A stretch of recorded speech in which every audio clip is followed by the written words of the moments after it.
Our lives are like a car ride. Uh, just like a car has a chassis, a body, the engine, and some sensors to keep the whole thing going, uh, our bodies are similar to that. You have your body, the physical form, that is the chassis. You have your mind that is making your decision and driving you. And you have your senses like your skin, your eyes, your ears, your mouth. And just like the car, your body is functioning on command of your mind. Okay. The problem that we have nowadays is that a lot of these cars are now doing so many things on their own that the driver doesn't even realize. And in our case, the driver is our consciousness. I won't say it's the awareness because they're two different things. Awareness is just you being aware of your surroundings, your situation, what's happening, what's going on. You're aware of what is going on. But consciousness is taking even one step behind and seeing that you're not really that body, you're not really that mind. You're merely an observer who's seeing everything happen, and that's your actual consciousness. Consciousness can also be explained as you sitting on a bank of river, right? You're sitting there and you're seeing the river flow. Consciousness is you just observing the current of the river. You're seeing that there are so many violent currents, there are slow currents too in some places. There's a puddle in that area where there's not much water coming out of. You're noticing that there's a whirlpool kind of happening over there. So that's your consciousness, just looking and observing the river and seeing everything happen in it. Now, coming back to the main point. Just like the cars, where everything is now mainly happening by themselves, our body is doing the same thing almost. Just because our senses like certain things or likes to uh, consume certain things, our mind is just going off of that. Like that's why you have problems like addiction to food, addiction to porn, addiction to substances like alcohol or any kind of other drugs. If you think about it, are you really controlling your senses? Are you really in check of your senses, these sensors that we have on the car? Or are the sensors just telling you what to do? The senses telling you what to do? That, hey, you know what, let's open Instagram because my eyes are observing it and my mind gets a dopamine hit out of that. Hey, you know what, let's open that website where you can see porn. Let's go to the shop where you can get alcohol so the mind can consume and enjoy that empty experience, if you will. Think about it.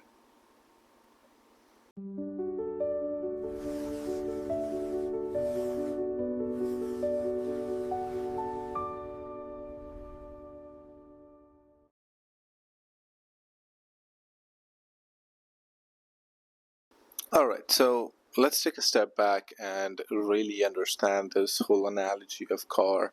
How does it fit into our life and how does it make sense?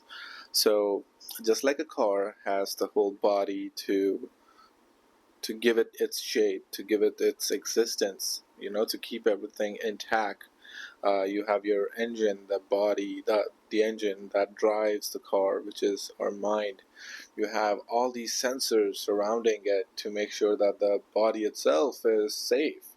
If there are any bumps ahead on the road, the sensors can detect them and adjust the suspension of the body to make sure that the chassis is safe and can survive long distances or just the longevity of the car, right? Similarly, our body has this physical shape or physical form that keeps everything intact. You have your senses, you have your mind, everything in one place. The purpose of the senses initially through the process of evolution was to keep us safe. Your eyes will look out for any kind of predator or food because survival is important. You have your ears to listen to the same signals, predator or food. You have your skin, sensations like heat, cold, tells us whether we need to move or get in a closer space. Again, survival. So as you can see, a pattern where all these senses were developed with one thing in mind, and that was survival. They evolved to a point where this body can survive its environment, its surrounding. The car can make the journey safely without getting in any kind of accident. With modern times, though, as things have gotten easier and more advancements have been made, the purpose of these senses is not merely just survival, it has shifted to consumption. We are now consuming things just for the sensory pleasure, eating food excessively. Before, it was just so that we can survive and keep up with life. Now, because of the ease of life, you can consume as much food as you want and nobody's going to stop you. And the overconsumption of food can also affect this body. Other sensory desires like doom scrolling on social media, because our eyes and mind work in tandem for that dopamine hit, and we crave that. We keep going back to it for more consumption. You have other consumption or other addictions like alcohol, other substances, because your senses, your mind likes that. So as you can see, that once we made the shift from our senses being used for survival to consumption and just getting addicted to it, a lot of other issues have come in life, like anxiety, depression, lack of sleep. And you can think of it like, when when you're on a car ride, and the road is kind of bumpy, the road is slippery, there's rain, a lot of rain happening, it's dark outside. The sensors may not be able to judge everything correctly, which can lead to either sensory overload or just going numb because it cannot read anything. And that's where, if the driver is not aware, is not conscious, then it can lead to accidents. Similarly, your senses, you keep consuming, or the other side, there are dark times in life, right? You're going through something very difficult and your mind just cannot take it. Your senses just cannot take it. There's too much heat out. Right now, the temperatures are so high in the summer that your senses cannot take it, and that can also lead to people getting agitated, angry, just exhausted, because again, so much reliance on the senses for all the experience that we forgot that our conscious mind is always there to understand that I'm separate from this. This is not me. Yes, it is an experience. The ride is part of the journey, but it is not the journey. This is merely a way of getting from one point to the other, but this is exactly not the whole point. In life too, you will have ups and downs. You will have dark times. You will have hot days. You will have cold days. You will have bright days. But as long as you keep in mind that these days, these conditions are just part of the journey and it is not the journey, it makes it easier to deal with them. You know that, okay, I can this too shall pass, right? Just the way I mentioned in the other video of mine, the strong will. And that can only happen when you're conscious about the whole journey, the life itself. Because life will happen no matter what. Now you can choose to stay awake, be aware, and be conscious of the ride, or You can choose to sleep through the whole thing. Doesn't matter. It's still going to happen, with or without you. So why not keep in mind that this is not me. Yes, I'm experiencing this. Yes, this is happening, but this does not define me. Now, going back to the previous point, the desire to experience things through our senses has led to multiple problems, and one of the first one is addiction to life itself, addiction to these experiences. We are working so much to earn the money for what? To spend on experiences. We are doing things that we don't even want. There are so many people, I don't even have the statistics for the number of people who are doing jobs that they don't want to do because of the survival. Because they want to make sure that they have food, they have shelter, they can experience that one trip in a year. They can go out and go to places, have some drinks with their friend. All of this for what? To experience the journey itself, but at the cost of your own self, the conscious self, that is here to just experience things. But we are here to consume now. We are here to just consume everything. I want to get everything as much as I can. There's no stopping to it. As a kid growing up, I remember a lot of my elders used to tell me that, hey, you know what? Do this one thing, pass this one grade, and you're set for life. Pass this 10th grade, and you're set for life. Pass this 12th grade, and you're set for life. Pass this exam, and you're set for life. Pass the college, and you're set for life. Get this job, and you're set for life. It's always something that you have to do to get set for life.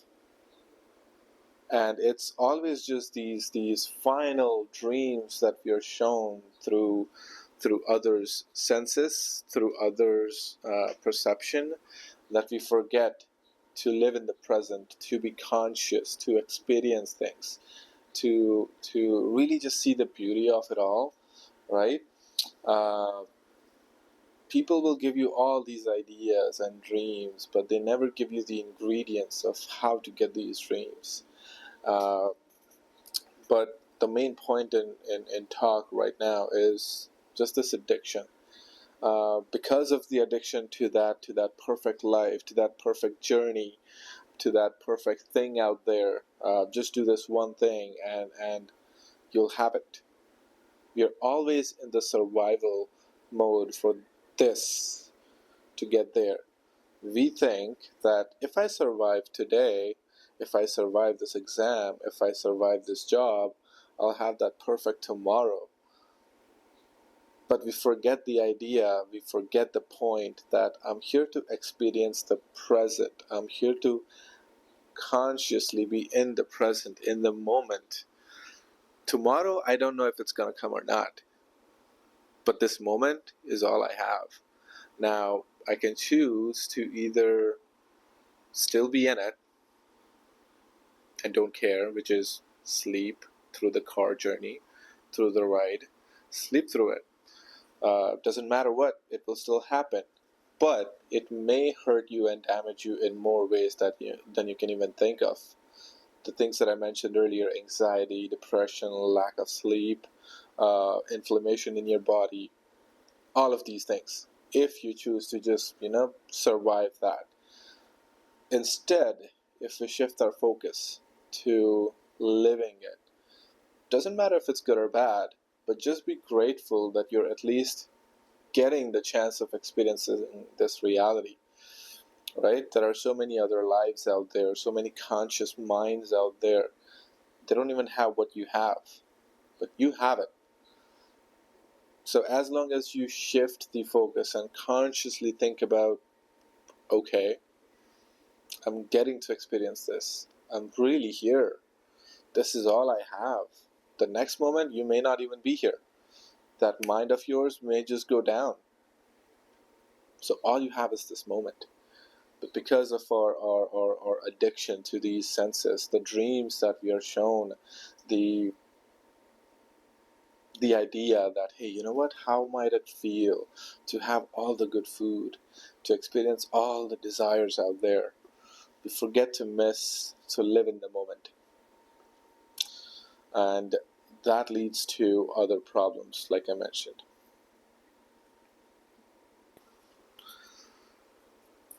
There's a movie named or titled Life in a Metro, where the actor Irfan Khan says a dialogue where he says, or he shares a story about a friend of his that has this beautiful car that he is saving in the garage.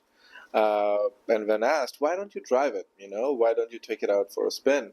The friend replies that, I'll take it out, but only when all the signals in the city are green, because then it will be a perfect moment to just drive. In the movie, when I really saw it for the first time, it didn't really click like that, But now that I think about it, I think we all do that in our life. If I just wait for everything to be perfect, if I wait for everything to just align, then my life will be beautiful. I'll then be able to live it perfectly. Everything will be good. But we miss to even recognize that once I get my car out there, yes, I may hit some signals where I'll have to wait. They may be open. There may be detours. There may be road blockages that I have to come across. But at least I won't be sitting at my home imagining that perfect ride when every signal is green. And I'll at least be out there doing something, progressing in life, going through what I was supposed to, what my consciousness wanted to explore. In Bhagavad Gita, Krishna says this one beautiful thing about the chariot itself, where there are 5 horses. They're symbol of our senses, our 5 senses. I think there are 5 or 6, I forget, but they're the signal of senses. Now, if you don't control those 5 senses correctly, that chariot may just go in directions where it's either causing destruction to others or itself, unless the driver, the person in charge, controls them, keeps them in a leash, controls them and guides them in the right direction, is when you can fully achieve or fully experience what you're supposed to, or what you really desire or seek, using that strong will to control your senses, just what I mentioned in my past video. And it's always going to be a conscious battle, right? You can choose to be asleep throughout the whole thing, or be awake and experience the whole thing. No matter what, it's still going to happen. It's still going to take place. So why not take conscious choices right now, so that we are not sorry or feeling guilty about missing out on the whole journey because we were asleep? I hope that helps. And this was just part 1 of the series that I'm doing about life as a journey. This is the episode 1. Stay tuned for episode 2. Do make sure to subscribe. Leave any comments that you have for any other videos, or any concepts or topics you want me to cover. The next one is going to be about relationships throughout this journey. The connections that we make, the connections that we have already. I want to dive into that, but for today, I say thank you for watching the whole thing. I say goodbye and take care. Be safe out there.